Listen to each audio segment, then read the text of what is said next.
All right, all right. Shondale, we are live on Facebook and Instagram. I'm going to click the button to go live over on Instagram, rather. We are live on Facebook and YouTube, and now we're going to go live on Instagram. Come on, Instagram. Hey, hey, hey. We are live also on Instagram. Hey, cutie pie. What's going on? Girl, sounds like everything is going on. I'm Like telling you, right? everything. When I saw your Mhm. post, I was shooketh. I I know was you like, and the what? and you and the rest of the world. Oh my goodness, my goodness. Well, you know that this really speaks to me because, like I said, we've had conversations about this in private for years Yes. since we've met. Um, I think initially there were conversations where there was the the other side of it, seeing how the narcissist reacts, in that they were having conversations with you about me, Yeah. Yeah. unbeknownst to me. Yeah. So, so this is gonna get really, really interesting. And then you found out about me probably when I filed for divorce. What Mm. the hell? What the hell? What the hell? So thank you all for tuning in. This is Selena, aka the Disruptor Coach. This is a special conversation. And I would say a coaching conversation as well, because my cousin here, my beautiful cousin Shondale, also serves women that have been in domestic violence, abusive situations. She has a community, and I'll let you talk a little bit more about that, Shondale. I am called to serve Christian women that have cut ties from narcissistic relationships, and you're struggling with who you are. And so this is just a perfect time to allow so many women to get free. I do understand that there is a whole basketball tournament going on and all of the things, but this could not wait. Absolutely. We need to have this conversation. So, Shondale, will please introduce the people to you that are on my audience, and hopefully your audience now knows who I am. Yes, ma'am. Well, first and foremost, I want to just say thank you for another wonderful opportunity to be on your platform. Thank you for It's saying that. always a pleasure to be able to, speak on things that we've experienced and that we know about. But for those that don't know, I am Shondale Wilhite. I serve women that have been impacted by domestic and sexual abuse, and I help them to take back their power. And so I use the SHINE methodology, and SHINE is everything that I do. Is I speak out, I help myself, I ignite my own fire, never look back, and evolve. And that's what I want to be able to teach other women how to do. And like you say, your platform is for Christian women. And they was like, well, what about the men? What about the men? Well, men, this same thing happens to as well. You know, Absolutely. my focus is just on women, basically because I'm a woman. So those are the women that I serve.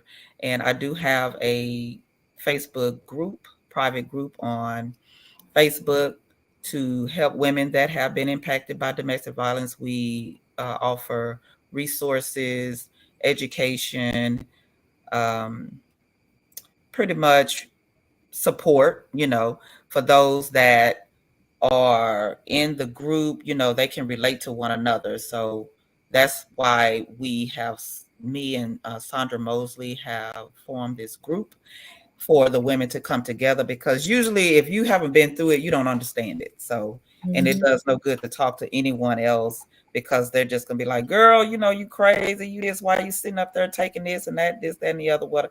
And that's not what they need. They need support in order to help them to get out of it, not to be judged and that kind of thing. So that's what I do here.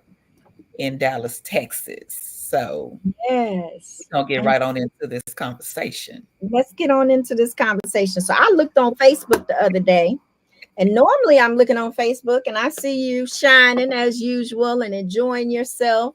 And then I saw something crazy. Um, you mentioned about being transparent, and then there was this male face. Like, what in the world happened? Like, what's going on? I thought you were getting ready to be planning a wedding, and you were, going to be getting Yeah, married and all of those things. yeah. I thought so too. But life happens. Things don't quite go like we would expect them to a lot of the times. And even though we really want those things to happen, and we have choices now. We could stay and make it happen just because, we want the wedding, the marriage, the man, or Right. whatever have you. Or you can make the choice to be in peace and deal with yourself and the issues, and wait on the Lord to send the perfect person, because I still believe that there is someone that is designed specifically for all of us. And throughout our lifetimes, we just have chosen the wrong ones. So a lot of times, like Tyler Perry says, the very thing that we're trying to keep together, God is trying to tear it apart.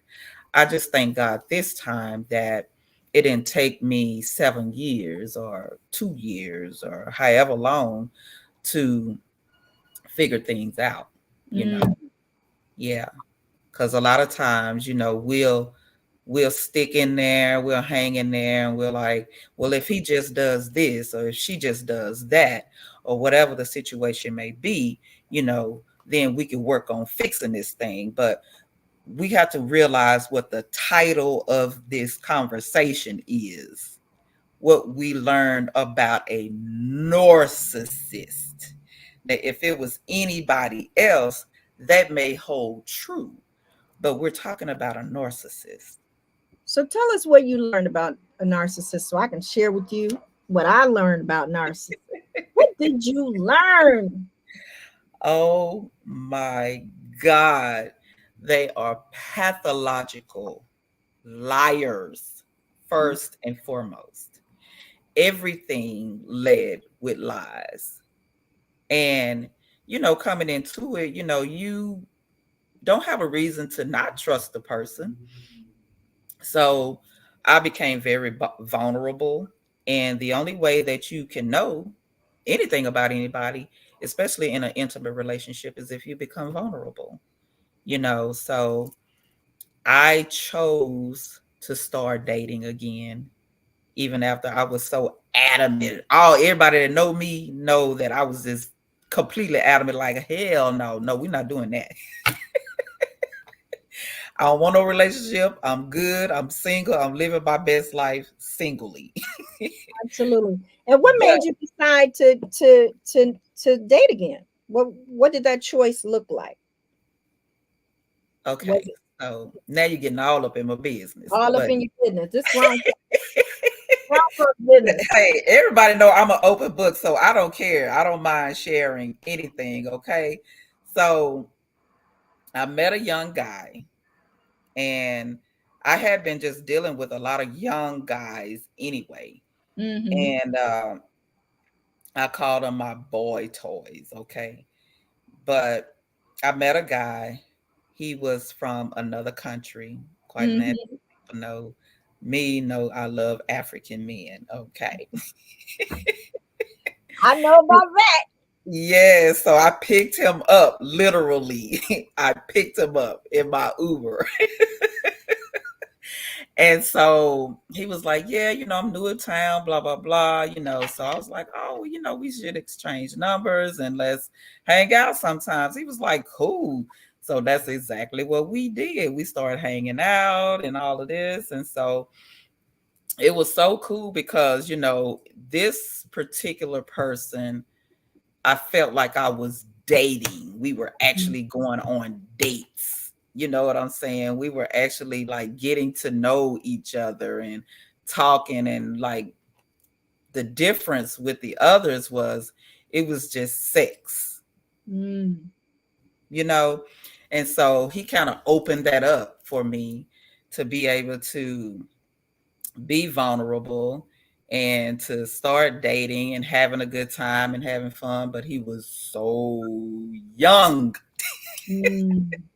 that I felt like eventually he was going to want someone his own age, you Yeah. know. So that was always this question and or this concern in the back of my mind. And so, you know, I went out of town, make a long story short, came back.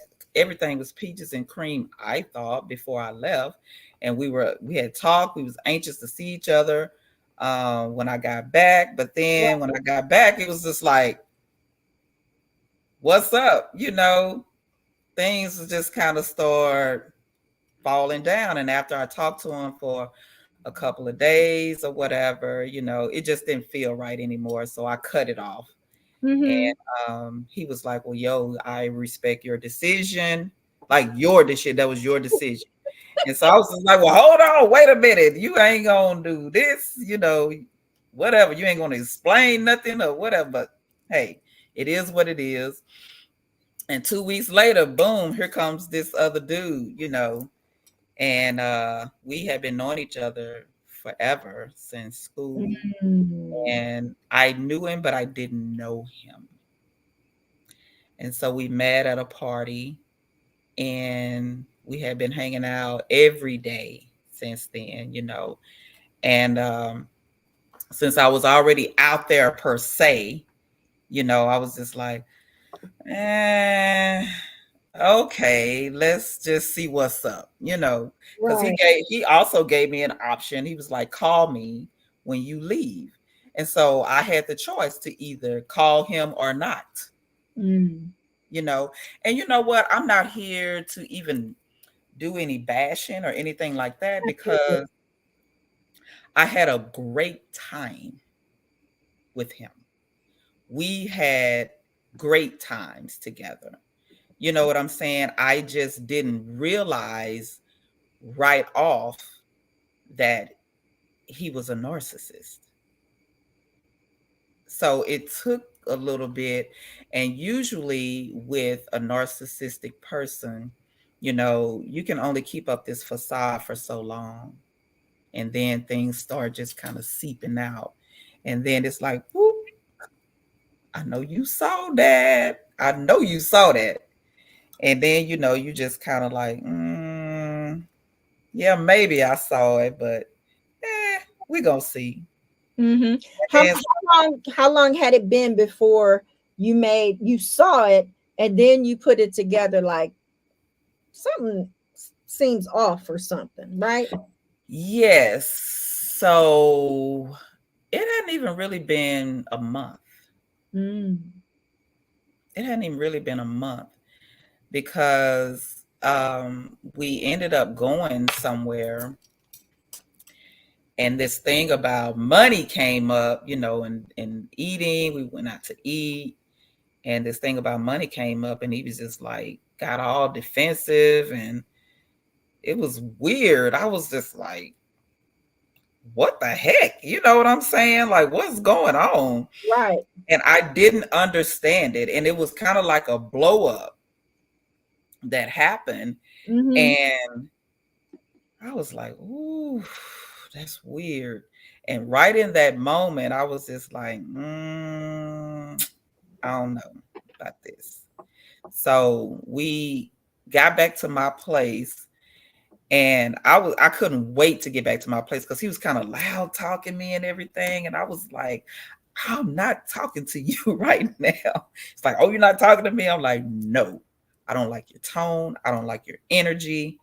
And I'm not feeling this, you know? So then, like, when I got home, I was able to like tell it all. Like, yo, I don't know who this dude is that just showed up, but I don't like him. And if this is who I got to look forward to, I don't want no parts of him. I don't want to be with him, you know. And then it was just like he just changed, like just like that. I was like, this is some weird stuff, right? And then the rest of the night was like cool. We went out, we hung out, you know, it was just like. Did you think it was a illusion? Like you thought it was a fluke? Like what were you thinking at that time? At that time, I was thinking I want to be single again. Because I've always said at the first sign of trouble, I'm out. To me, that was trouble. But then I was just like, okay, if you want to be in a relationship, you know, maybe there's going to be a little, you know, something you're going to have to kind of be like, oh, well, maybe he was just having a bad day, or, you know, whatever the situation, because I had been waiting for him because he had told me we were having all these plans and whatnot, you know. So, and he got to me later than what was anticipated. So I was like, I don't know what all happened before then. So maybe that was the cause. I'm giving him the benefit of the doubt, you know.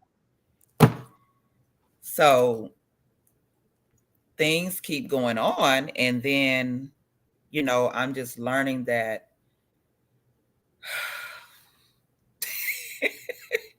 like in the beginning, everything is great, right? Yeah. Everything is good. And so I think the first time that I got flowers from him, I mean, it was such a beautiful bouquet of flowers. Like somebody had airbrushed the flowers, and they was just, the roses were all these different colors, and it was just I don't even know nothing about flowers. I don't know what kind of flowers other than roses was in there, but they was beautiful. Right. I think you got the pleasure of seeing them posted on your account, right? Right. Because I was like, oh my God, you know, this kind of thing. And so he got used to that reaction out of me, because I was just like, oh my God, I love flowers. And nobody has quite given me this many flowers before. So right. I was eating that up. So that was something that, you know, I was taking in myself. And I'm just like, oh, shoot. Heck yeah, I want to show the world, you know, look at my flowers. Look at my flowers. They so pretty. You know, I couldn't just keep them to myself. And because you them. You know, and so they just kept coming, and like some weeks I would get them like 2 and 3 times a week, and I'm like, dang, you know, this dude must really like me. Like he is spending some money on these flowers. So we hanging out, we're having a good time, but like I say, you know, things just start seeping. You can only hold that for so long, you know, without something else coming up. And I would see these little outbursts, you know, and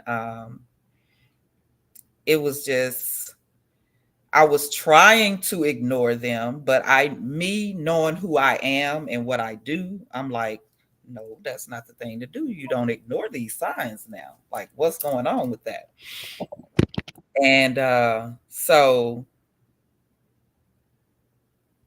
I just basically said that time would tell everything that cause like, and when I say the lies, you know, how you lead with these lies and whatnot. And when someone tells me that they've lost a spouse, I don't have any reason to question any of that. You know what I'm saying? And so in the beginning, like I was feeling so sorry for him, because it was all these things that were happening, and they were tragic. And I'm like, oh my goodness, you know. So I'm like, man, I'm feeling sorry for the dude. I'm like, you know, come here, you need a hug, kind of thing.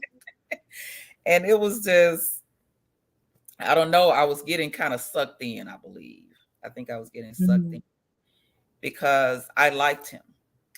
You know, I liked him. And the fact that we were childhood friends or we knew each other from Yeah. childhood. Right. So, and this is so crazy because I said this. One of my aunts told me this. She was like, "Y'all always running after these guys that y'all like. Why don't y'all start liking some of these men that like y'all?" Ooh. So I was like, okay. So he's always told me that he's liked me ever since we were in school. Mm. And that was another reason why I became vulnerable to him, because I'm like, well, maybe this will be different because he really likes me, which is what he told me. I'm just going by what he told me. And so, based on all of the things that he was doing, I felt that he really did like me, and he would introduce me to people, or he would point them out. Like, we would go places. Yeah, I used to date her. I used to date her. I was like, dang, okay.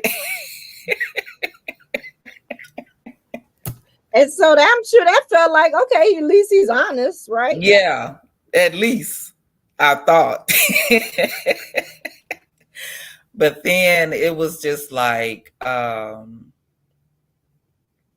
when we would go out different places, I started noticing that we were only going to the same places. Mm. And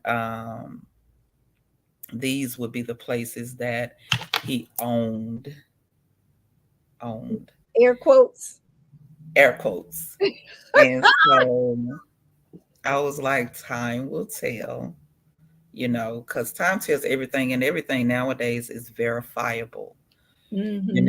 and so we hung out quite a bit, and both of us liked so much of the same things, like I like hookahs, he liked hookahs, we would smoke, you would see us out smoking cigars, and he likes to dress, we like hats, and so we would just be out doing our thing, like, Right. what you wearing? I'm wearing this, you wearing that, and so we try to coordinate with one another in our little outfits and whatnot.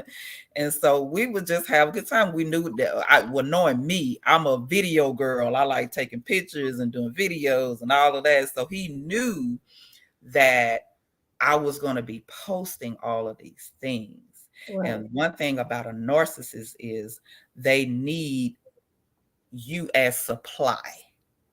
So if you are the one that is showing them off to be this great, elaborate, amazing guy, person, period, they need that.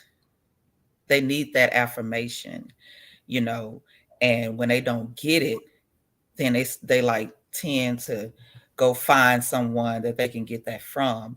So if it's not one of those control type situations where they know that someone fears them, Mm-hmm. then they go for the person that they feel has a lot of value that they can eventually devalue. Mm-hmm. Yeah. Mm-hmm. So that's one of the other things that I learned about him. And then, like, throughout the entire relationship, I would see certain posts like on his page, and I was like confused, like, why are you posting this? Like, if somebody looked at my page and looked at your page, they would be confused, like, are they together, or what is he saying? Is they having trouble in paradise, or what the hell, So, and knowing what I know now about a narcissist is they will start a smear campaign on you. So it's almost like they know it's not going to work. They're going to be found out. So they start this thing where, like, they'll get people to start looking at you sideways, like, she's the cause of this. She's the bad guy. She was doing this. She whatever, the blame game. So they'll start blaming every little thing on the other person. So I started noticing that, and I even questioned him about it, and he just went silent. He didn't say anything. So I was just like, okay, what is that all about? But then Didn't pay no attention because I'm over here. I'm happy go lucky on my shine and happy page, you know. Right.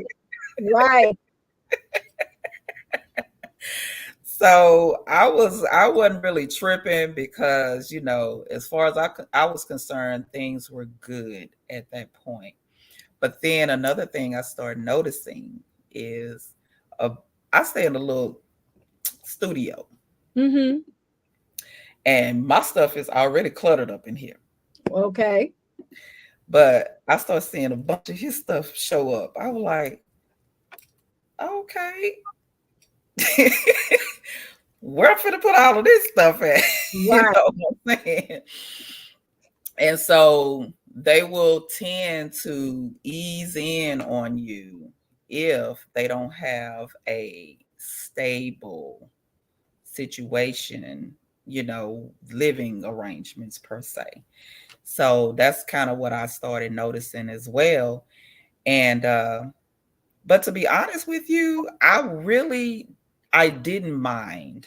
Right.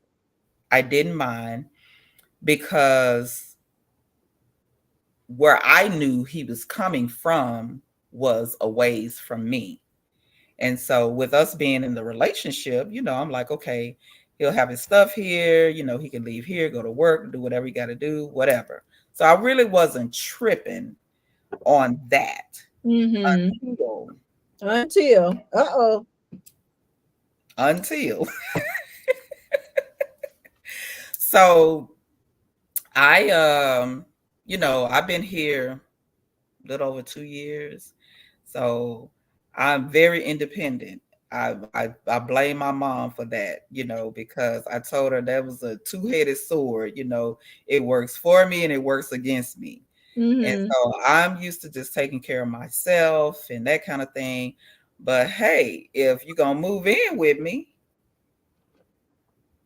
I'm gonna need you to help me. Sounds So sounds fair to me.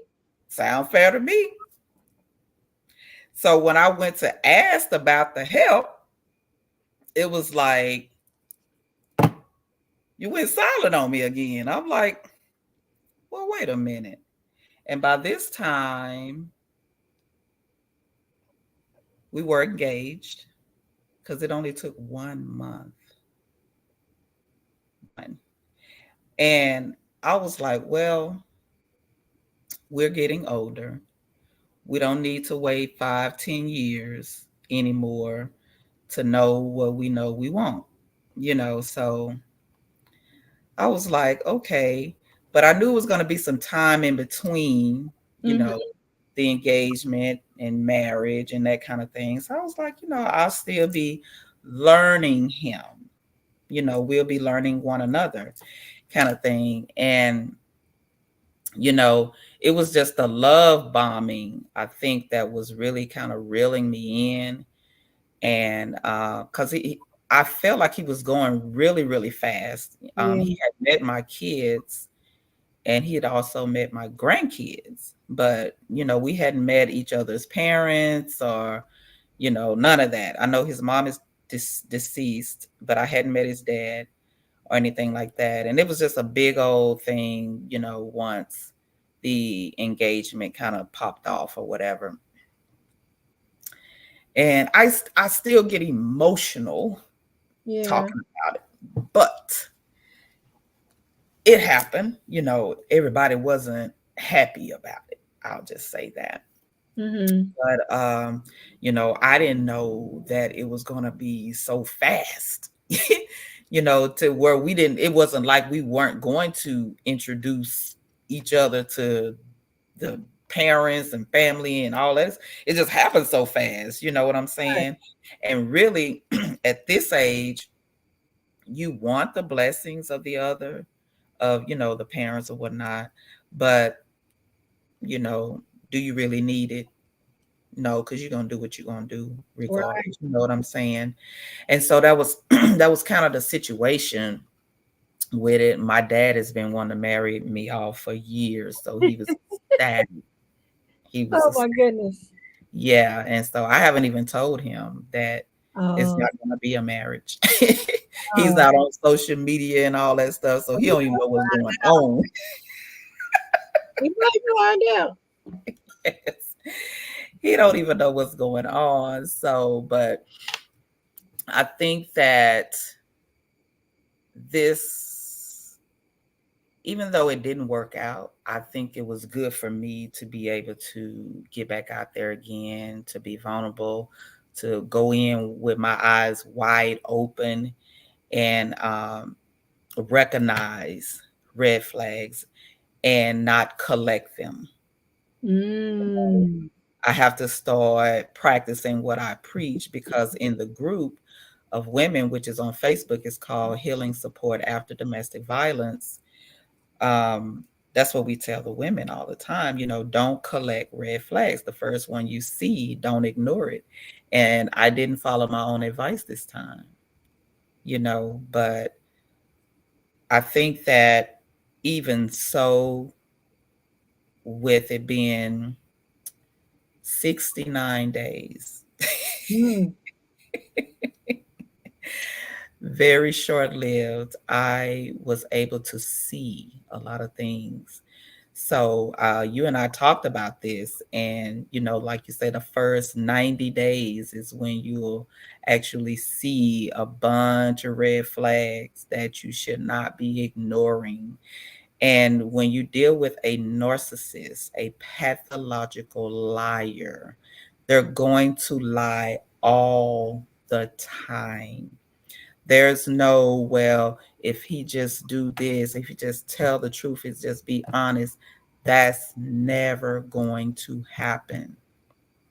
Never going to happen, because this is a personality trait that comes from childhood trauma.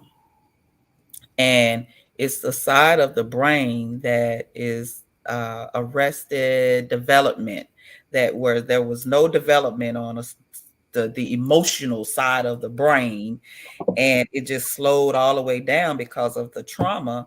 And that's what's causing, you know, the kids to grow up to become narcissists. You're not born that, you become that. And so I had to, really study the situation that I was in. And I think that what took me out is the fact that I learned that what he led with was not true. It was a very much exaggerated lifestyle that he had presented to me. And it seems that he's been doing this for a very long time. And usually when you don't get the answers from the person that you are in the relationship with, we will tend to go searching for the answers. And that's basically what I was led to do. But mine, I say, was spirit led, because, like I say, I had no reason to question, especially a spouse being deceased. Right. When I went doing the research myself, I learned that that wasn't even true. Woo. That's when I knew that there was some mental issues going on, and that I definitely had to back out of the situation. Because if you will make up a story such as that and then give a person a cause of death Oh, wow. that's not even dead, that's delusional. Yeah. You know what I mean? So I became, the situation scared me to where I was just like, if I don't do something right now, this is going to get out of hand and it's going to be ugly. And exactly what I anticipated happen was going to happen, because it's like, this one lady described it, it's like taking a pacifier out of a 2-year-old's mouth. Mm. And they start having these temper tantrums. And so I began to just feel pity for him. It was like I wanted to see him in the moments and like give him the biggest hug ever, you know? And I even tried the whole Jesus route, you know, trying to make sense of it all, but knowing when you're dealing with a narcissist, everything is black or white. You're either for them or you're against them. There's no in between. So me trying to say, no, we can't be in a relationship, but listen, I'll support you, you know, in your endeavors. This is really what you have going on, you know, kind of thing, you know, asking him like, yo, I think the devil is just got way too much access to you. I think that you should go ask God to reveal to you where you're weak so that he can free you of this deception and this and all these things. And, you know, Right. and there's this whole big old long, you know, message to him. And then after I did it, I was just like, this is pointless. Like, it's pointless, because even just looking at his posts after that, it was still like, I'm the enemy. Mm-hmm. I'm the enemy. I even, you know, I even said, look, we don't have to be enemies. You know, I can possibly help you along or whatever the situation. I just knew I couldn't be in a relation. I couldn't go through with this engagement, this marriage, this whole thing like that. But I just felt so much pity for him, because this is his life. And he's going to continue to experience the same things with whomever, you know, he's with. And it's sad. It's just a sad situation, because you've been doing this for so long. And then I've, you know, I've talked to people have inboxed me and they were like, girl, I wanted to call you so many times, but you just Yeah. looked like you were so happy and this and that. And I was like, why didn't you say something? But I get it, because I probably wouldn't have done that either. If you're not my best friend or really close to me, you know, I probably wouldn't have done that either, because knowing him, oh, everybody hating on him. Everybody is. So I Right. just, you know, if I even told him that, he would just be like so furious, and, you know, but I was very, very disappointed. Yeah. I was disappointed for you too. Yeah. I was excited for you, and same thing. When you initially shared about him, I had reservations. I don't know the brother, none of that. But I know you, and I wanted what was best for you. I was concerned a little bit in that. I think time makes a difference, right? I do It think time does. makes a difference. And if I could touch on, from my perspective and what I went through, there are so many similarities, Yeah. like to the T almost. Yeah. Um, we knew each other. We had been in an affair together for 3 years, 25 years before we reconnected. Mm-hmm. Um, and that in itself probably was problematic, right? Because my husband had just died. I had just become a widow. He was the first person to Mm-hmm. tell me that I was grieving. And so if you know that I'm grieving and there's an 8-year difference, Yeah. um, then somebody needs to have a clearer head, right? And I recognized in a lot of the moments that I felt like I was not seeing things clearly. Yeah. Then there's that gaslighting, right? Oh, Where yeah. you know things are happening, and you can see that sometimes Clearly, yeah, clearly you see. right. And then it's like, well, no, that's not what's really going on. And what happened, we reconnected over Facebook Mm, after many years, and same thing, the love bombing and all of the things. And quite honestly, I felt like I knew him too, because mhm.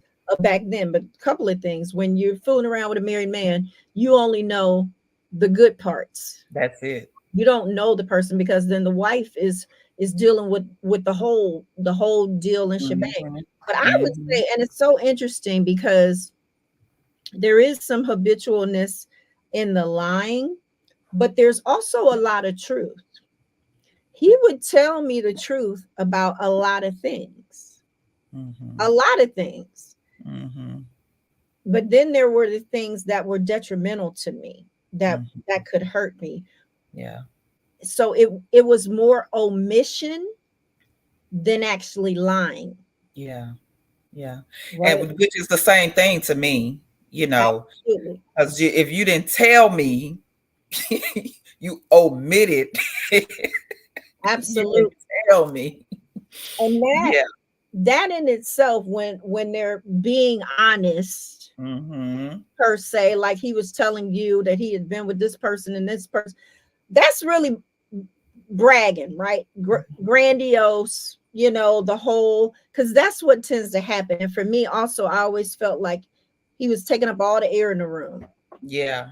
and he Yeah. would talk about people and things. So I realized that I I don't like know. this dude. Like, what is happening? No, right. Right?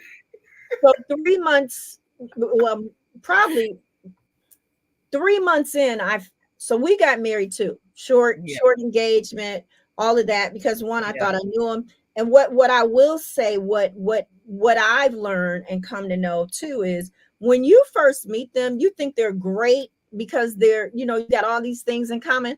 It's because they mimic you. Mhm. They mimic you.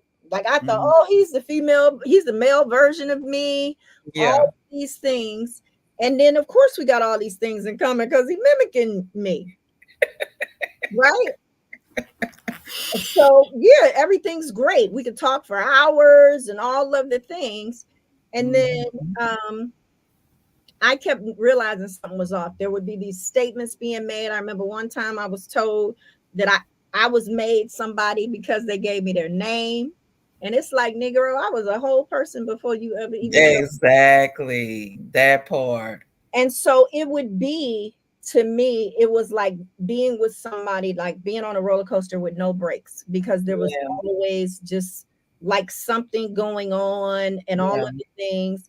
And then, like you said, the blurting out of things, like it could only hold for so long. And I kept Mhm. thinking, I was like, something's off.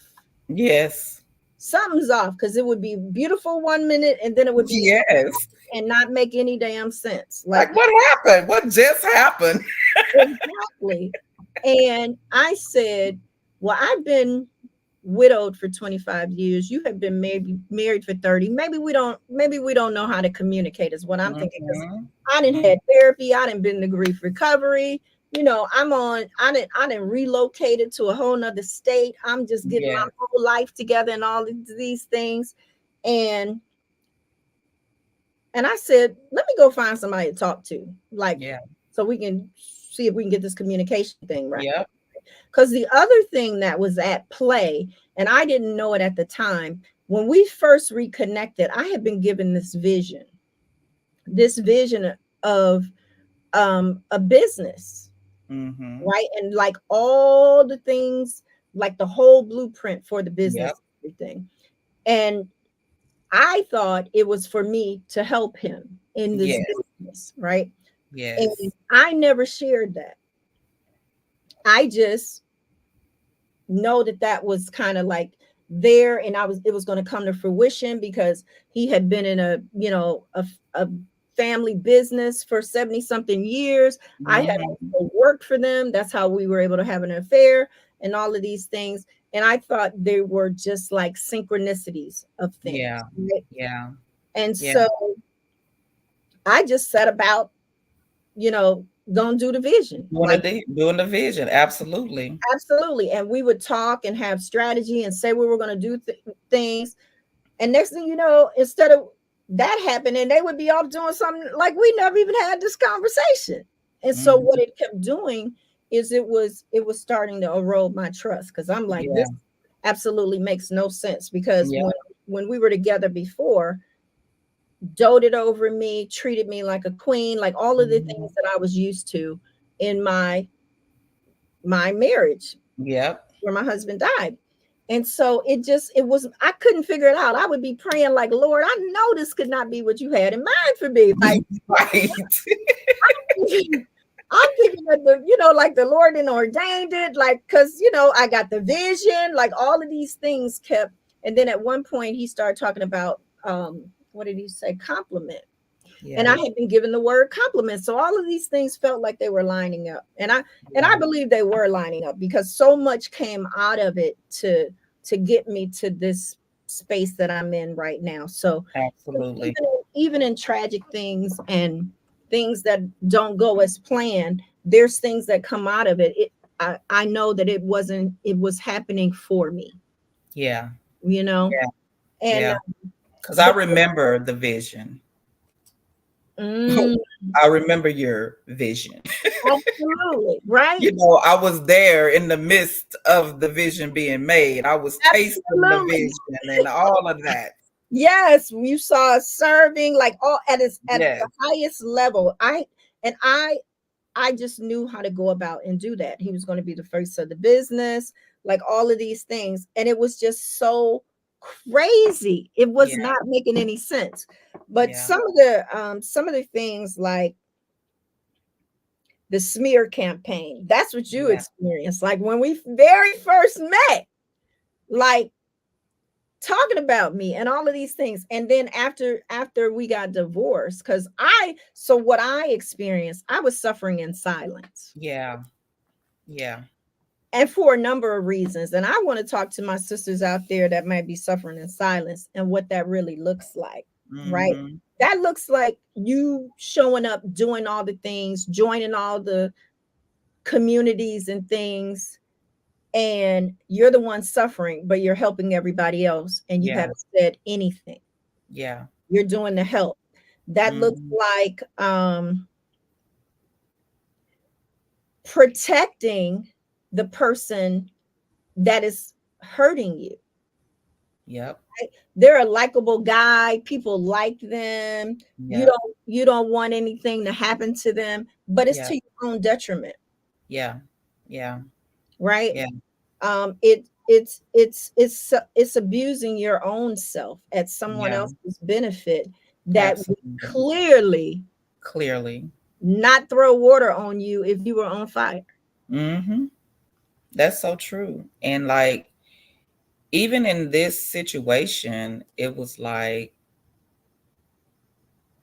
it was just the lies and the lack of support. Absolutely. They have no empathy. They don't know how. And I would say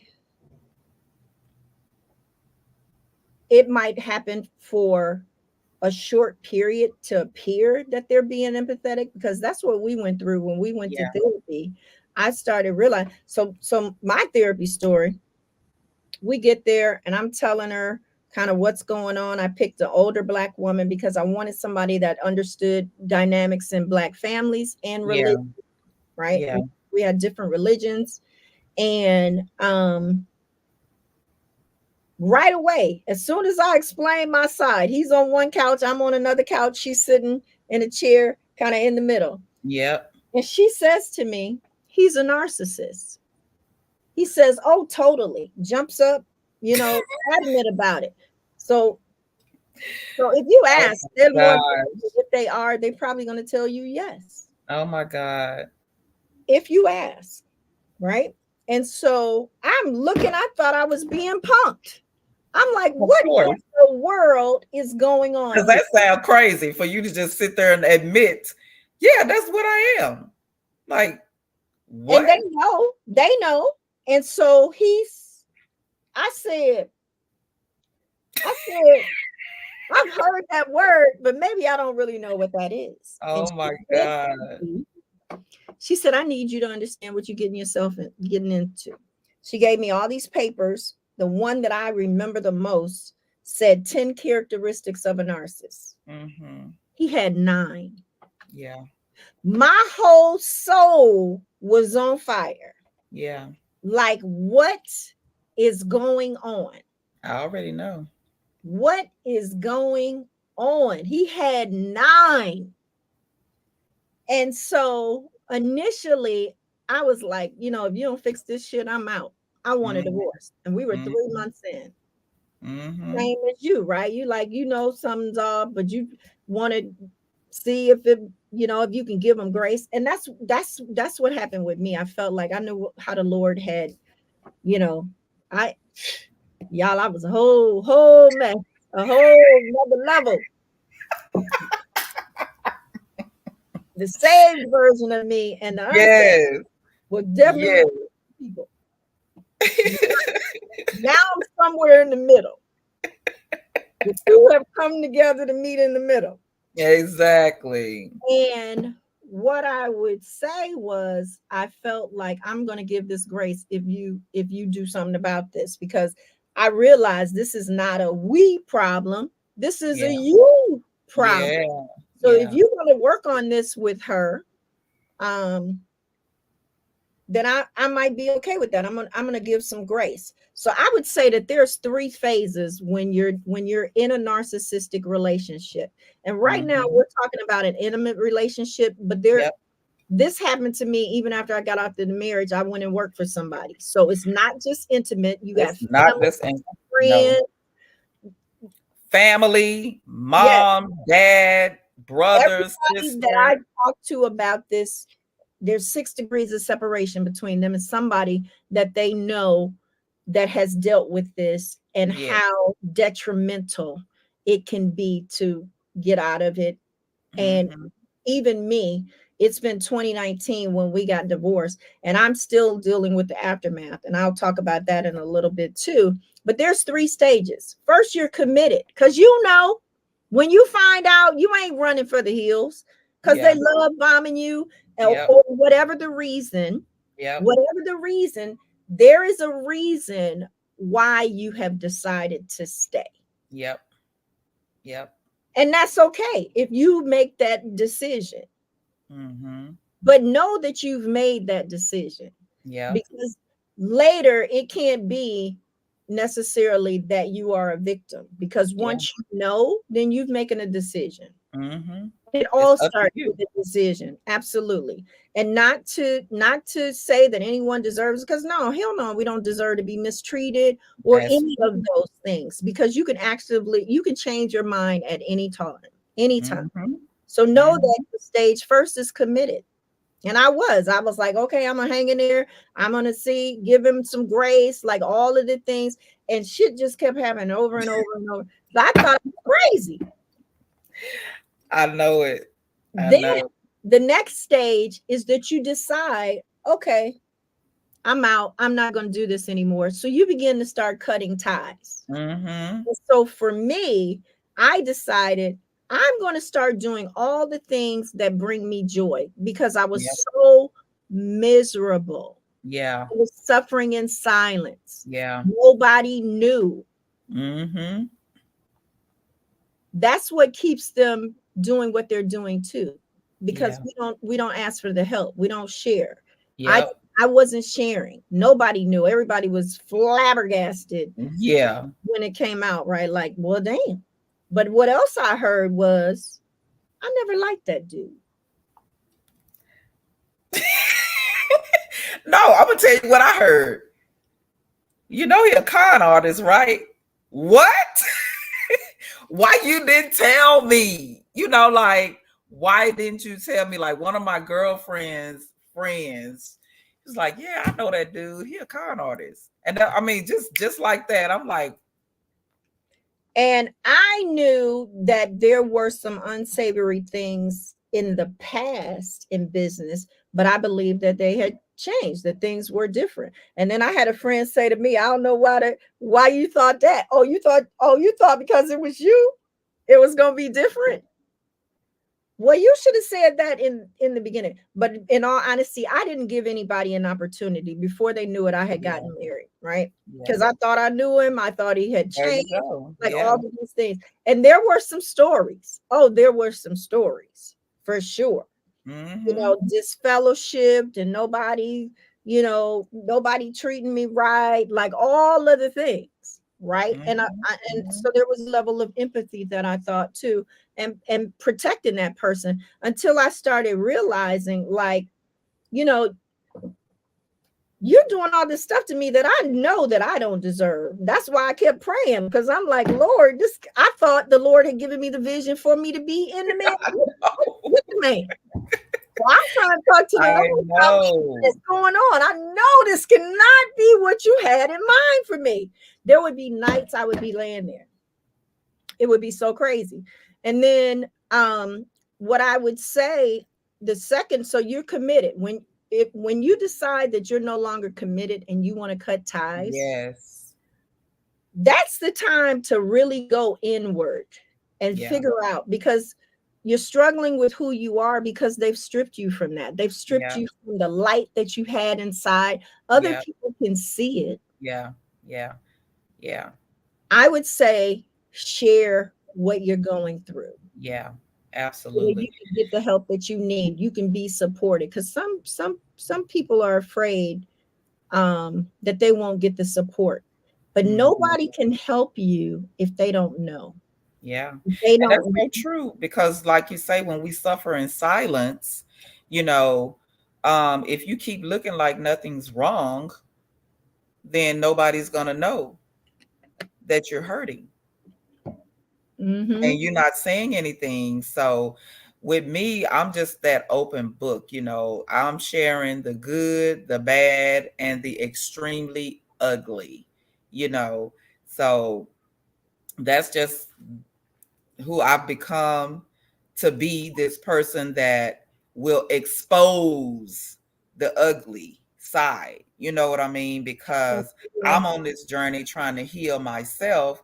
And I know that there's other women out there that have encountered this same thing. So it's just like, I can't let somebody else experience the same kind of thing that I have if I can help it.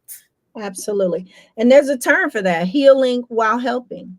Yes. I've just gotten to the place where I can do that. I innately had been helping people. I had become a people pleaser. I learned so much about this, because once I finally got him out of the house, because I had been divorcing him for 2 years. Yeah. Isn't that crazy? And it was like they just would not let go. I could feel the grip. And when I finally had decided I'm done, after all the crazy stuff that would happen, I put him out. Yeah. Some friends take him in. They're getting married, and I'm like, oh Lord, I can't. And I'm in the wedding. Oh my God, what? I'm feeling like, no, I can't. I got a 4-bedroom house and all of the things. So there was and I'm thinking, like, you can stay in the guest room until you find some place to go, but you gotta go. Yeah. That Negro had not been back in the house a week and had a stroke. And I become his full-time caregiver. That's when things like the wheels, they got even crazier. Even crazier. And I'm like, Lord, really? What is happening? I cannot be the woman that divorced the man on his deathbed. Yeah. So the giver in me and all of the things go into caregiver mode. Instant. Absolutely. Right? And this person is acting like they ain't even had a stroke. Now all attention is on them. They are like loving it. And then, because that's one of the things that's supply for them. That's supply. Like when they can get all the attention to be just hoovered around them, that is supply. So when they tell you, I need you in my life, oh, they good. really do. Oh my They God. really, really do, because Oh that's my their God. supply that they feed off of. And you're the person that is going to be able to put that light on them and shine and, say all the good things and all the stuff and all of the whatever, about this person, because they're going to continue to try to shine this light of love bombing and doing all of the, and I loved it. Who don't love getting gifts and flowers and, you know the idea of being loved and, all of the, come on now, seriously. Absolutely. And I would challenge in this situation too, because what I realized at the end when I finally went inward, because I felt like, well, what the fuck happened? How did I get here? I needed to know and understand that. Like, stuff That was part. so crazy that Yes. that once I got them out of the house and I had peace, Peace. That word. I could start thinking clearly. I could hear myself thinking. Yeah. And I started going inward. And I'm like, what is going on? Like, Yeah. how did I get here? Yeah. And I remember praying. I had created a war room in my storage closet, because if you're in those relationships, I know you don't have no peace. That's the other thing None. of what suffering in silence looks like. You trying to Yeah. keep the peace, but whose It peace are ain't you none. keeping? Right? It ain't none. It's not yours.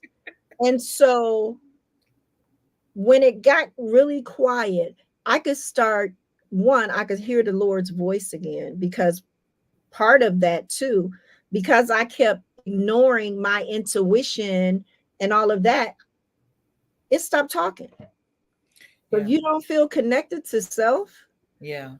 that would be the reason, because Yeah.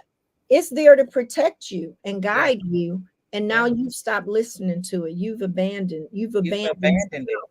And Yeah. that's where it really gets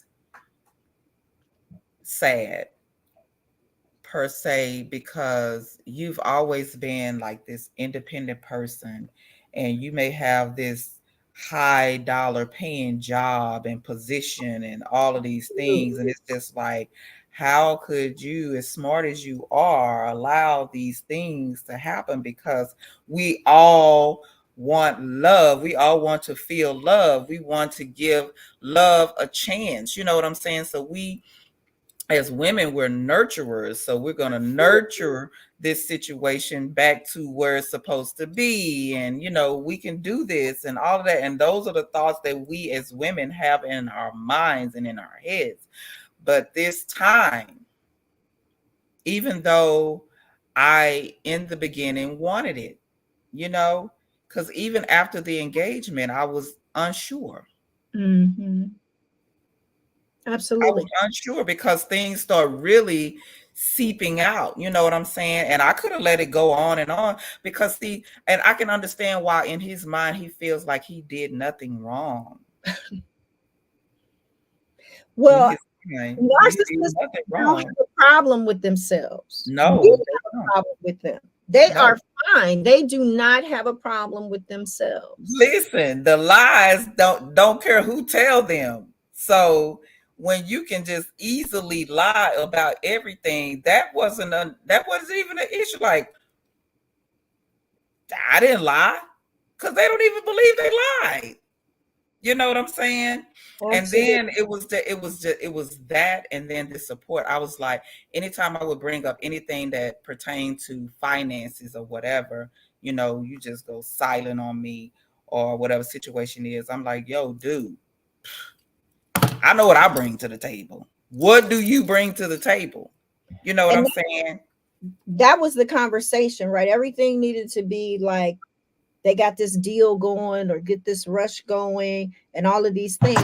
I kept believing because we were building this business that I would get the reward once things were like fully in place. But I was holding down everything. They getting fired from jobs or getting into it with people because one, they think they're superior and they should be running things and all. It would just be crazy stuff. That is so crazy because that is the narcissist mentality. I'm telling you. Absolutely. And everybody, you wait, when we go places, you must not know who I am. Absolutely. I remember he used to tell me, if somebody tell me no, I just think they didn't hear me. So they're gonna keep asking. I thought that was the craziest thing because he would do certain things like he wanted all the people. He would call them and call. I'm like, don't. What? It was like I felt like I was married to a child at periods, and it was I know. going on. It was like my rational mind could not rationalize. And that's the thing, because they make you feel like you're going crazy. I mean, I'm laughing about it to keep from actually crying about it. You know what I'm saying? Because they make, and I'm looking at this information like the Holy Spirit was like, okay, do this, this, and this. And my girlfriend was like, I'm so glad you obeyed the Holy Spirit, because just in doing this, this, and this, I'm looking at it. And I'm on the phone like, yo, this says this. How is it that you're saying is that? Absolutely. And so then I was like, okay, am I going crazy or what? Because I'm looking at this. But when it's their story and they sticking to it. Absolutely. Absolutely. And there's so much. There's so much. At the core, you mentioned demonicness and having the conversation and all of that. I kept thinking that something was off and I could not put my finger on it. Yeah. So when I finally got them out of the house, they left. All kind of hell broke loose, and I was like, I'm done. No more. You got to go. I was like, you can take all the equipment, you can have the business, like all of the things, you got to. And so they move out of the house. I'm going to work. They move everything because I didn't know it, but I had been waiting on a sign. I had been waiting on a sign versus just, doing all of the things. And when I came home and all that stuff was moved out, I was like, that's the sign. They are not getting back in here. I'm getting ready to file for divorce. Like all of the things. So they moved on Tuesday. That Saturday, they text me all this crazy stuff. And it was in my phone like 2 pages long. It was long. And so the part of me that was like, who did this ninja think he talking to? I had been picking up little stuff around the house that was missed. And now I owned a house that was right down the street from where we lived. Unbeknownst to me, they moved into the house. Oh my God. It was up for sale. I remember. Right? And there's so much craziness around that. But I go down there to get them what for? I say, come outside. They come outside. They're sitting on the bumper of their car. And all of a sudden, this warm sensation comes over me. And I look at them and their face is dark purple. He had been doing his eyes like this. And I got this sensation like, I felt like it was like when they say, when Jesus comes back, everything will be known in a blink of an eye. That's when I realized that there was this demonic presence. Wow. I felt like I was going to throw up. Wow. I got so scared and I said whatever. I don't even know what I said. And I just started running back to my house to get back in my house. I was so scared because I realized in that moment that that's what was going on the whole time, spiritual warfare. Mm-hmm. And the thing about it is, like, he goes to church every Sunday. Oh yeah, this one did too. Every This Sunday. one did. But it's like a job, seems like, because of what he does there. But it's just like, are you listening to anything that's being said? Are you comprehending anything that's being said? Because I've gone to the church, several times. And, it was just like, I know I'm getting filled. I'm getting the Holy Spirit, the Right. Holy, everything, all the things. Because I left my church back during COVID because of Mhm. scandals that was going on, and I had been I was seriously considering joining that church, but there's no way in the world I'm going to be able to do that now. You Absolutely. know?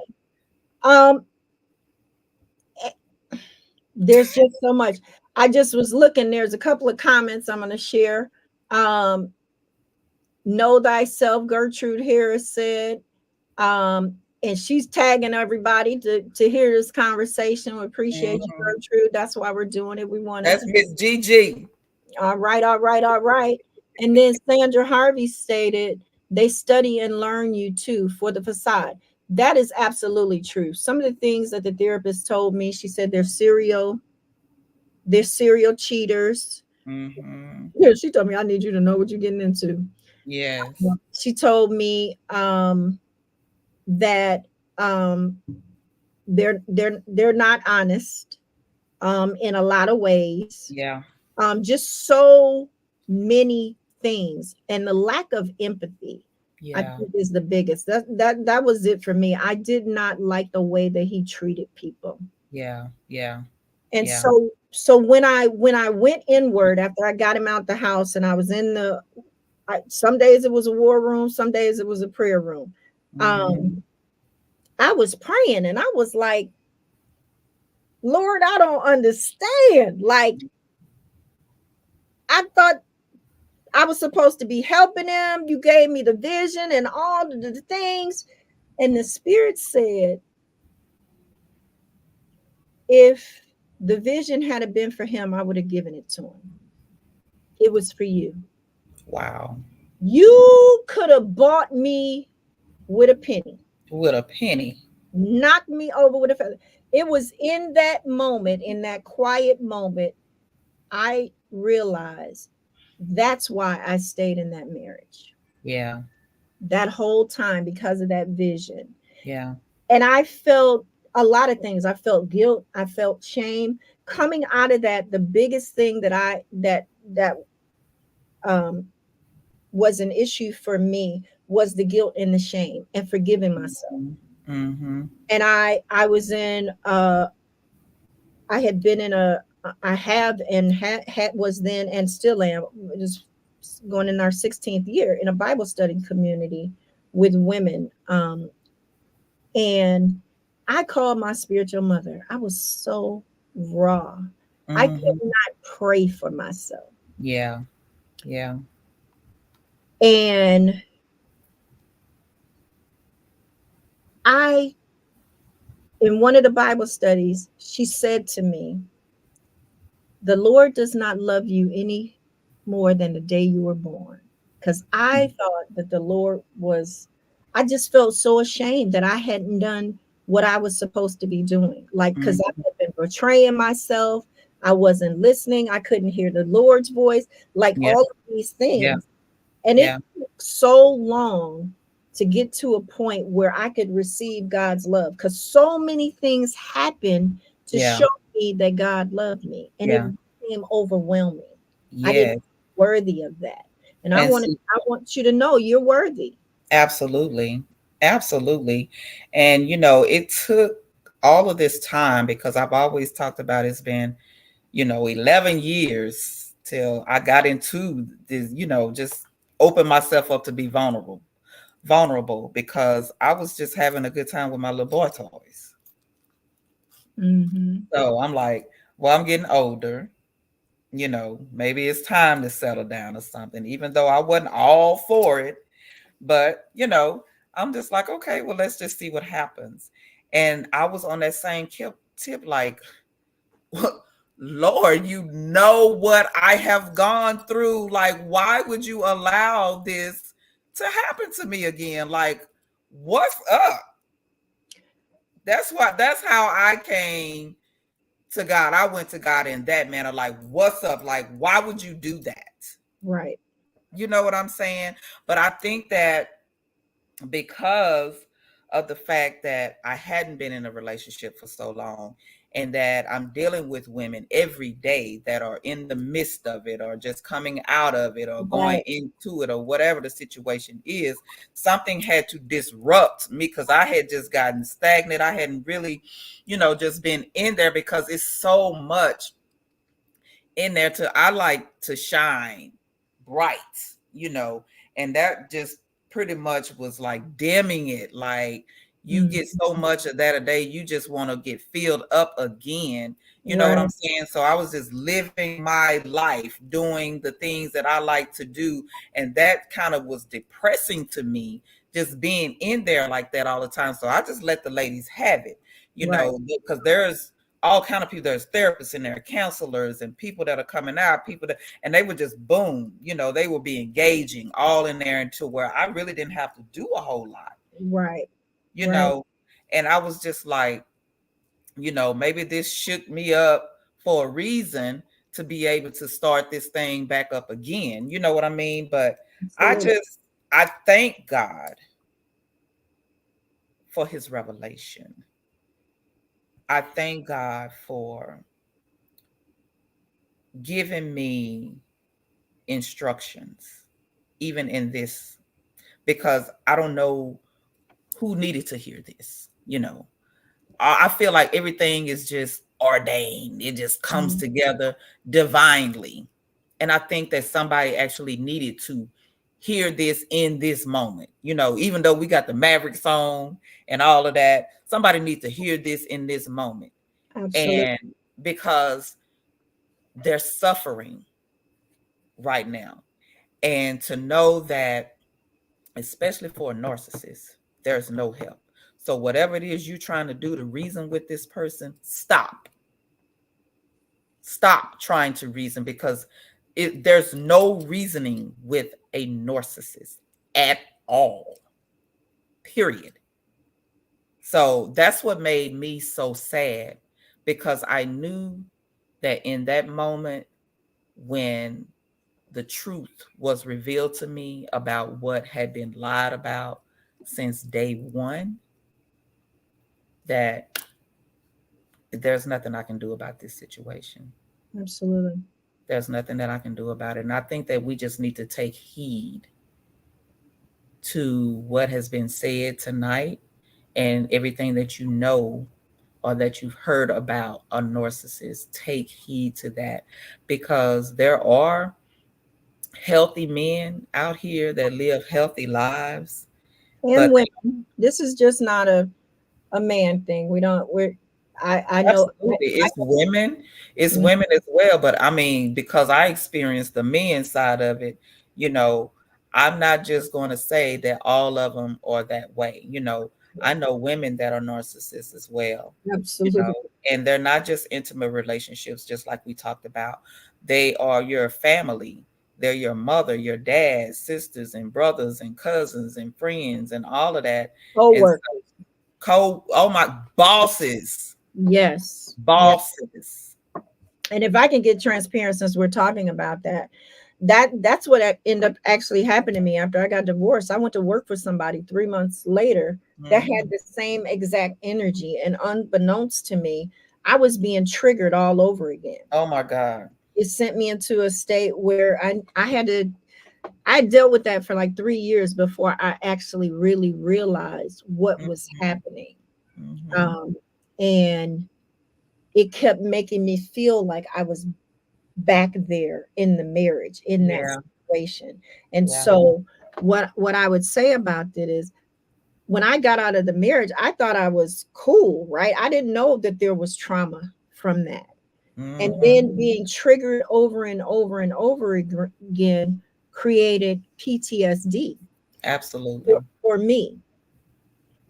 And so there's just really a couple of things that I want to share. If you're in this situation, you may not know it's narcissism.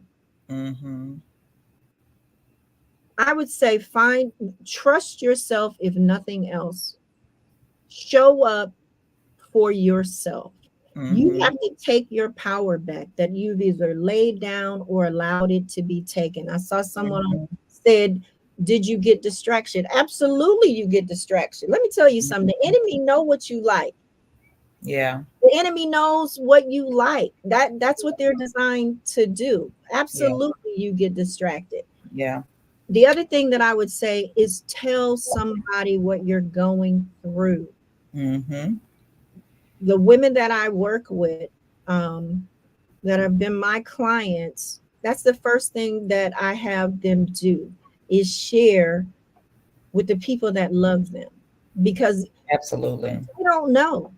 They can't help you if they don't know. So that you can start to get that support, because 9 times out of 10 you probably then got isolated because they love Mhm. you, and you spending all this time with them or lack thereof now because you've lost yourself. Yeah, you really have. You're the And only person that can get you back. that's it. And like when that happened to me, when I was just totally lost, like you say, you don't even hear your intuition anymore. You just think that it's a lost case, it's a lost cause. And for so long I have been praying for peace of mind. Since I was raped in my Mm, house by a stranger, you know. I think that was one of the most traumatic things that ever happened to me. But I didn't have any peace. And once I gained that peace, and throughout life and throughout each relationship that I was in, just the peace of mind is all I ever prayed for. And now that I have that, it's like when you come in and you disturb my peace. There was a video that I played when we first kind of got together, and I introduced him to some friends of mine. And there was mhm, this video, there was guys saying, you could come into my life, but don't disturb my peace, kind of thing. And that's what made me think back to that. And when I told him, I was like, yo, dude, you have disturbed my peace. I can't deal with this. You know, we're gonna have to go our separate ways. I got all your stuff. It's in good hands. When it took him a week to come get that stuff, he even came and took me out, like mm, to go eat, and more flowers and all of this. And he just knew that he was going to get that reaction of how I used to have when it was just because flowers. So now mm, it makes me, I'm going to be, I think, I don't know. I hope I don't be triggered by flowers mm. anymore. And that's the thing. You don't know what will trigger you until it happens. Because I Yeah. had no idea. It took a long time to really unpack that and recognize that there was trauma. I was Yes. seeing therapists and everything. That's the first thing that I did. Also, when I decided that I was done, that I was getting ready to cut them ties, I got me a therapist because I wanted to come out of the situation whole. Mm-hmm. But I was armed with information. I would say, if you suspect that they may be a narcissist, because it really doesn't matter if they're a narcissist or not. Yeah. If you don't like how they show up and who Yeah. you are in the relationship, Yes. it's That part. it's taking your peace, Mm-hmm. it's taking so many things, your energy, your strength, Yeah. your power, Yeah. Your money. and definitely financially. Most narcissists, there are some narcissists with money, and that's what they use to hold over you too, the power. And I I specifically serve Christian women because I believe that religion plays a part in the narcissism. This Christian narcissism Mm-hmm. is out of control. The Yes. in our Western culture, the way that we are taught that someone is going to come along and make us happy and all of these things. What another one of the biggest things that I learned in coming out of this, that I'm responsible for my own happiness. I'm responsible for my own happiness. And you have to have that joy within, because Absolutely. that's too much responsibility to put on somebody to make you happy. You Well, understand? first of all, you have to know yourself to know what even Yeah. makes you happy. And Yes. that's kind of why we fall into that, right? Mm-hmm. Because we're basing it on all these external things, Mm-hmm. things that we see, programming on television, Mm-hmm. bad teaching in church, Mm-hmm. all of Mm-hmm. these things. Yeah. Until you experience God for yourself, you will come to know how good God truly is, Yes. and And his true heart and desires for you. absolutely, because I still feel as though that he will give you the desires of your heart. Absolutely. He will give you the desires of your heart. And I just think that even for me, because I'm in counseling and everything too. I've been in counseling this time since February, and it's Mhm. ongoing, and that's what's helping me to recognize things early on and not have them lingering, forever and ever and ever, and to Right. get to the place of peace that I'm in.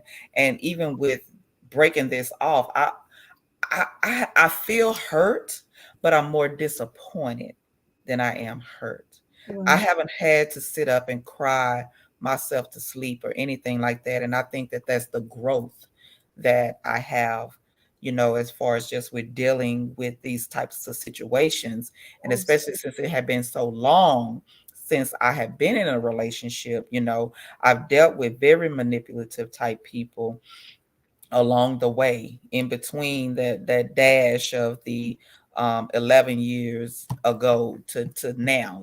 I've dealt with very manipulative type people, and I've just had to go cut them off cold turkey,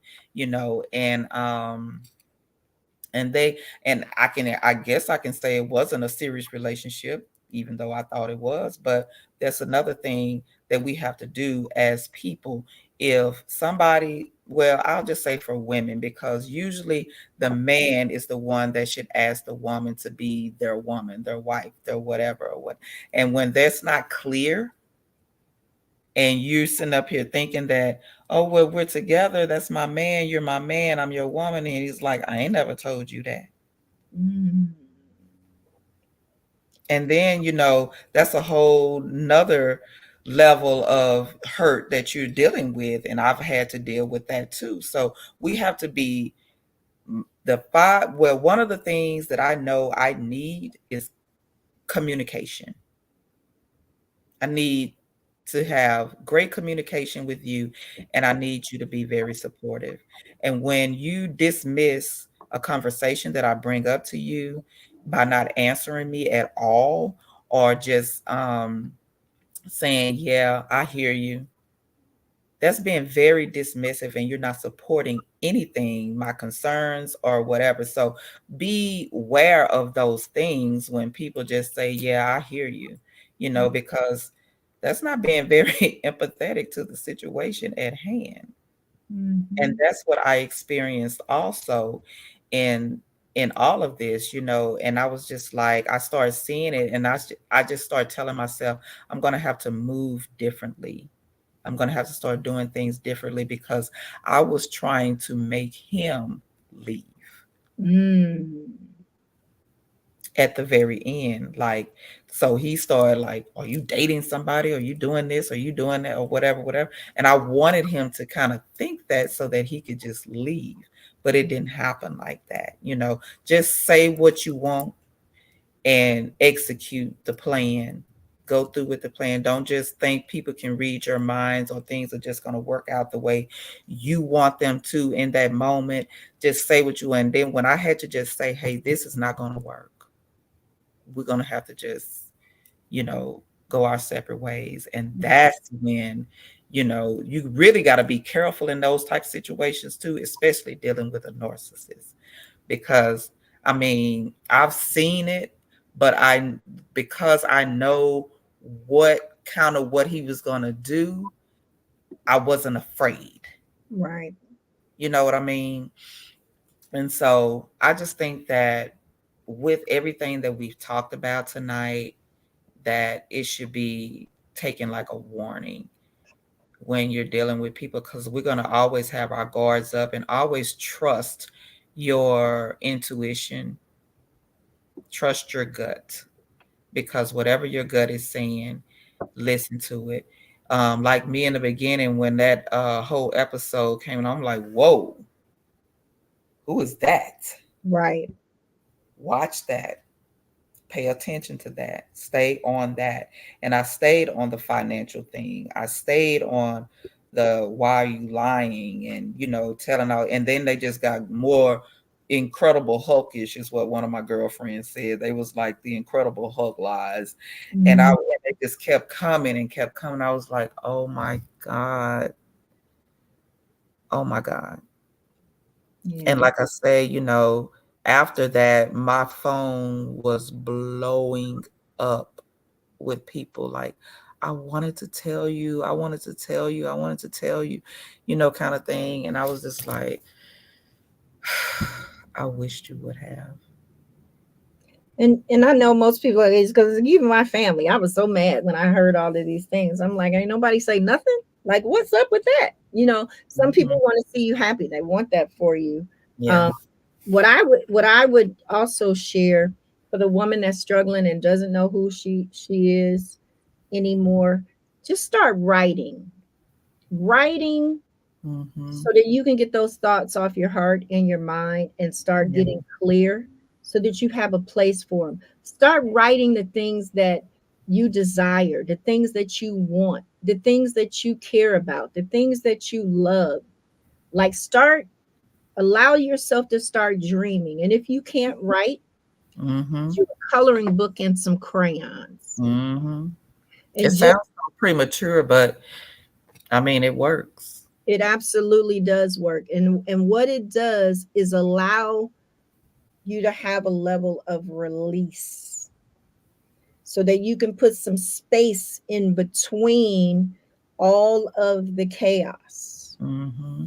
Allows you to start getting your head and your thoughts clear so that Yeah. you can make room to hear and think about the things that you desire again and the things that you want, the dreams that you probably had all along, but they got stuffed down, right? Yeah. Because of Yeah. so many things, just showing up for other people and not showing up for yourself. What Yeah. what what that really is going to look like Yeah. for you. Yeah. I also want to share. And I'll drop the link. I've created a space. It's not a perfect space because if I keep holding on to it, um, it will just keep waiting. But it's called the Village Healing Circle. It is not on social media. Here's the link for it.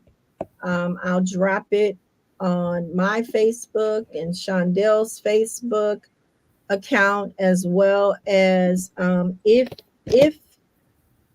you don't feel comfortable talking out in the open, because Hmm. I know so many are suffering in silence.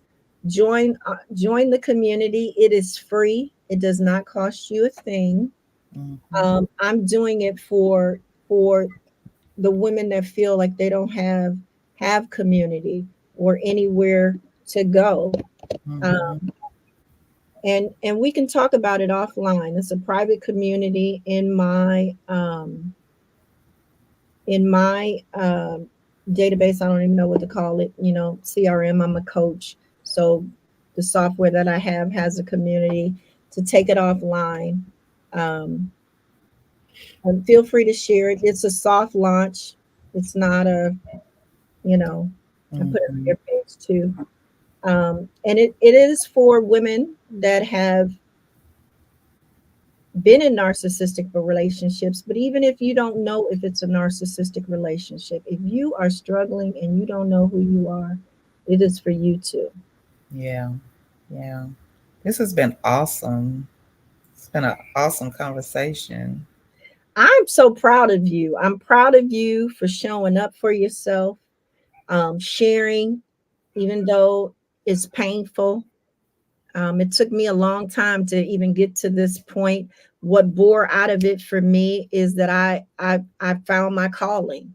I Yeah. didn't I I knew I had been coaching women for over 30 years and Mhm. didn't know that it was even a profession Yeah. until I needed me, somebody to show up for me when I became disconnected from myself and I was struggling. Yeah. And so now here I am. I do this for full time. And we have to disrupt the status quo. We don't maintain the status quo around here anymore. That's it. That That's it. that has not served us. At all. Okay. At all. What else would you like to share, Shondale? Did we miss anything? I know you wrote 2 books. You want to tell people about your books? Sure. They can be found on Amazon.com. The first book is The Story of My Life in Domestic and Sexual Abuse, which is the reality behind the illusion. Mm. And the second book is Shine, Taking Back Control After Domestic Abuse. And they both can be found on Amazon. I always have my hashtag Shine, which is speak up, help yourself, ignite your fire, never look back, and evolve. Um, Love it, love it. So you can get those if you are a female and you would like to join a support group. We have a support group, private support group on Facebook, which is called Healing Support After Domestic Violence. So you can go right on over to the top, put in healing support. It should pop right up. And join. I'll go ahead and let you come into the group. And there's thousands of women in there already. We have over 3,000 women in there that are kind of sharing their stories and helping to helping one another get through their their traumas and that kind of thing. So, and there's a lot of them in there that are healing. They're coming out on top. They're doing their thing. They're thriving, and I love it. I absolutely love it. It's going on 5 years now that we've had this group. yes, Yeah. yes, changing lives. Absolutely, absolutely. Yes, And ma'am. we're just a walking testimony for these ladies. And Hmm. life throws us these kinds of distractions. I've heard someone mention that you're looking for the solution in the distraction. Yes. This is part of the human experience, and sometimes statistics show that if you have been in these types of situations, you are bound to repeat them if you are not taking the time for yourself to Yeah. heal.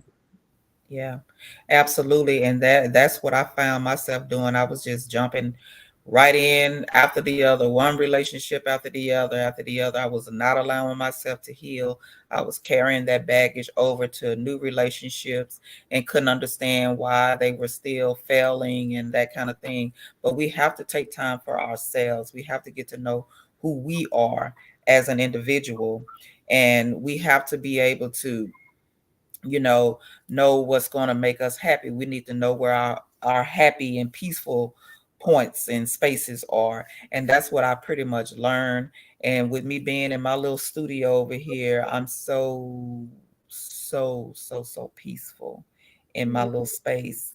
It was beautiful to have a little old sexy thing up in here. We did look good together. That gray was complimenting, but Yes, don't get you caught did. up in all that.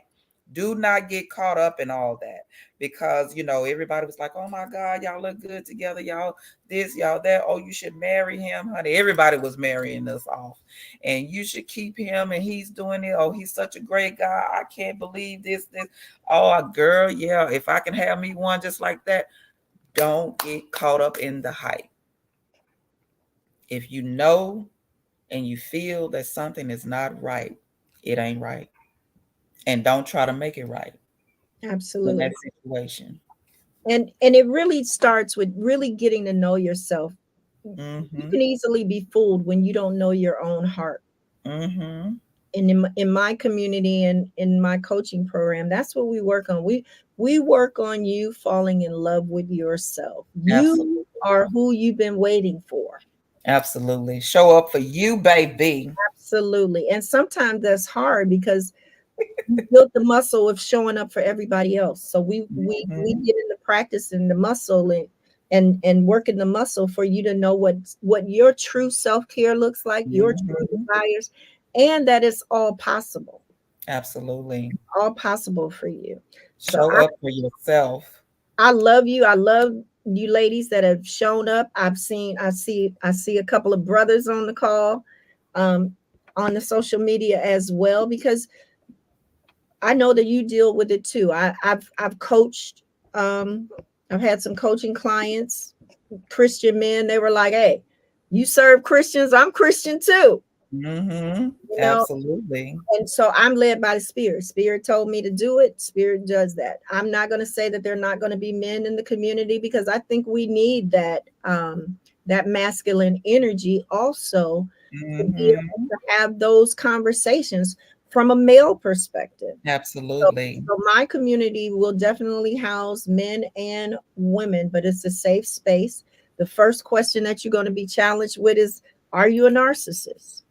Have Yeah. you been called a narcissist? Mm-hmm. If the answer is yes, then they're not eligible to come into the community. But at least we're going to ask the question. And if they are, it'll get found out Yeah, yeah. It's gonna seep out right eventually. away.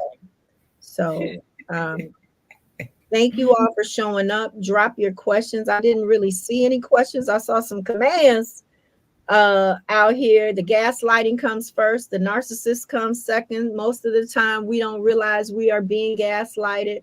Mm-hmm. He also says buy your own flowers. Absolutely. Let me tell you something about that. There you go. The way we treat ourselves teaches other people how to treat us. Yeah. Absolutely. I Uh, will say this, and my ex told me this when we first met, getting to know each other and everything. He said, if I can hug you, I can kiss you. If I mm-hmm. can kiss you, then I can F you. And I believe that. That Yeah. tends to be true, right? That Yeah. that sets the tone Pretty for much. what they know that they can get away with. Uh-huh.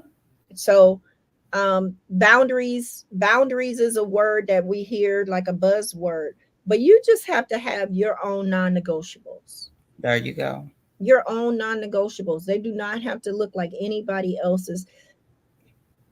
What I like to share and start the women out that I work with is the word no. Mm-hmm. That is your power. That's a power word. Use no once a day so that you can build that muscle and get in a habit of recognizing how you can keep your energy, your peace, and have Mm-hmm. capacity for the things that you desire. Mm-hmm. You don't have to Absolutely. show up on all the spaces and places and all of those things. Mm-hmm. Try no. Use Yeah. no once a day. Yep. No. Yep. I've used it. I've used it. It's a power word. And I believe that you are already empowered if you are able to use the word no and stand firm on it, And the one thing even a narcissist will do is respect you if you can leave and walk away for good. If you walk away from them because you know that this is just not going to work, they will respect you, surprisingly. Yeah, because they got other prey, girl. You ain't the only one. That's what they do. Yeah. They they have prey. They are predators. Yes. And they test the waters to see if they can come back when he took you out and all of that. And when he saw, then yeah, he's gonna go on to the next prey. Hmm. I can't wait. It's probably already happening. But if Absolutely. that's the one way, because a lot of them are, they could be even crazier, like stalkers and all that kind of thing. But if you just walk away because of your standards, your morals, your values, and your boundaries, and all of that. They will respect you for doing that, and they'll go on about their business. It's just like you using the pacifier with the child. If you just let a child cry, if they're not hungry, they're not wet, everything, they're good, they bathe, something ain't biting them or whatever, and they're just crying. Eventually they're going to stop the crying. They're going to stop the temper tantrum, because every time you go and cater to them, every time they cry, they know that all they need to do is cry.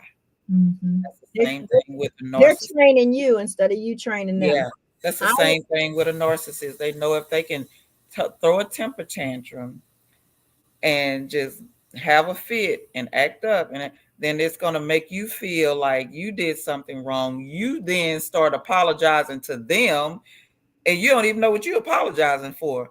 But if you just ignore it and walk away for good, and you're not dealing with this stalker type person, because that's a whole nother level, but they'll go on to the next prey.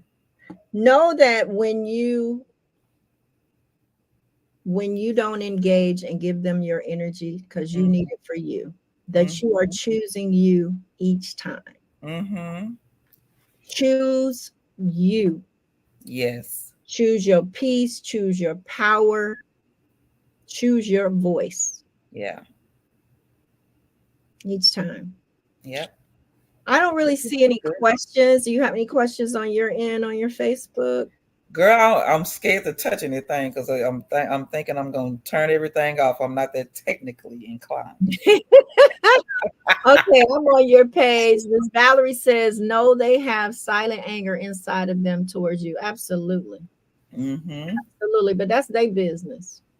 Mm-hmm. That ain't none of your business. Yeah. Don't take don't add any more weight. Don't take on any more, don't give them any more of your energy and your time. They don't deserve. Yeah. Just block them out. I mean, that's what I've had to do. Just block them from all social media, phones, everything. Just block them out.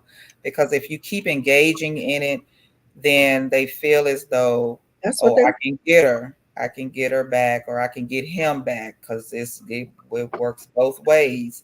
So just stop engaging altogether. and that's what I did. Once he was out of the house, I got rid of everything. Mm-hmm. Pictures, wedding Mm-hmm. pictures, like everything. Mm-hmm. Like Yeah.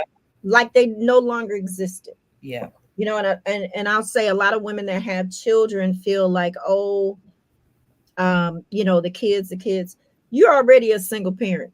Mm-hmm. You already know what being Little do you know. is like. Be Yeah. honest with yourself. Be Mm-hmm. honest with yourself. Absolutely. This has been beautiful. It's been good for me. Of course, I've told the stories time after time because, like I say, my phone has been blowing up ever since the post. But, and he was like, take it down, this, that, and the other. I'm like, but you put it out there. You put it out there. You know Mhm. what I'm saying? I just reposted what you put out there. But I did that because basically that's just what I do. I expose. I want to bring things that are in the dark to the light, All because right. that's what we have. We that's why they continue to do those things, because we stay silent. But when they're done to me, quite naturally, I'm gonna expose it. I ain't sorry, not sorry. But it was for me, it was for my peace of mind. It was to just bring awareness to anybody else, because this is just a big old small world, and anybody that sees this that may have questions or whatever, be like, whoa, I saw this girl that had this post that was talking about this and that and that, and wait a minute, that's the same person right there, kind of thing. So I Absolutely. don't want anybody else to have to experience what I did, Absolutely. especially if they're in my circle, in my following, and people that I know. So I'm going to expose you. Absolutely, absolutely, absolutely. And that's the key, right? To use your voice, share what you're going through, take away the power from them. They don't deserve your energy, your time, your peace. Mm-hmm. Giving them enough. The best thing that you can do is live your best life. Best life, baby. Oh, pop I your collars and live your best life. Exactly. I don't enjoy talking about the narcissist. I wanted to take this time today because it felt like it was time, and especially Mm-hmm. to just open up the space. But I don't enjoy talking about the narcissist because that's Yeah. what they want. Mm-hmm. You know, that's exactly what they want. If you're talking about them, then you ain't focusing on you. Yeah. But it's educational purposes. Sweet babies is for educational purposes. So enjoy your moments because we're going to be on to some new things next time. Absolutely. Absolutely. We're going to get your whole life, your divine essence. Yes. All right, baby love. I love All you. right, well, let me go check the One thing. score and see who's winning. We better be winning this game. We need to I go know. all 7 games so we can win this series, baby. We I need love to it. be I'm champions. my team out, so I'm a root for yours. Go Mavericks. Go Mavericks. Thank you all for showing up in this space. Until next time, Yes, ma'am. be good to yourself. Peace out.